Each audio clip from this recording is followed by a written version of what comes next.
side control. Now the first thing I want to do is put my knee in the spot where his hip is, like almost like his hip pocket. And I'm going to do the same thing of where I had my my bicep against his head and I bridged.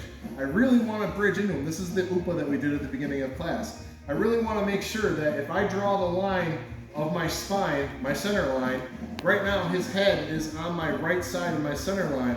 When I bridge into him, I really want his head to be on my left side of the center line. And yes, you can do it with the bicep here. If you're not able, like maybe his head's buried and I just can't get that no matter what I do, I still can try this with just a bicep on his head. However, it is slightly more effective if you get the elbow because, I don't know, it's like the difference between choking on a baseball bat or choking on a katana blade, right? It's gonna hurt more than a katana blade, at least I hope so.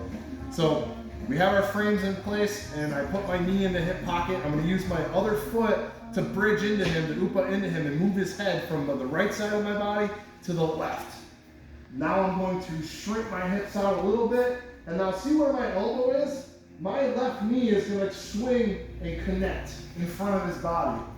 Now I have a nice V-frame in front of his legs and hips. And this is gonna make it hard for him to start coming into me. I'm almost out of this, believe it or not.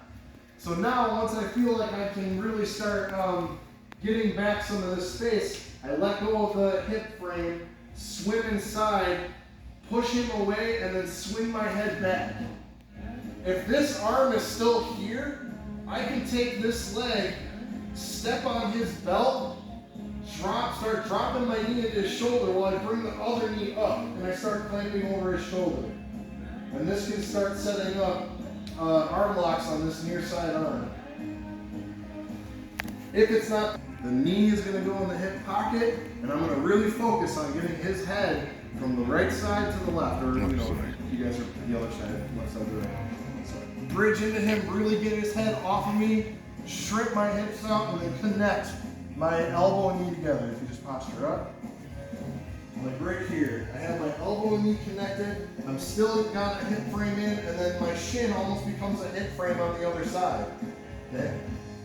So once I feel like, I really have this kind of battle won, I bring my hand inside, and I'm gonna push away and prod. Now we're spines aligned, and this is perfect.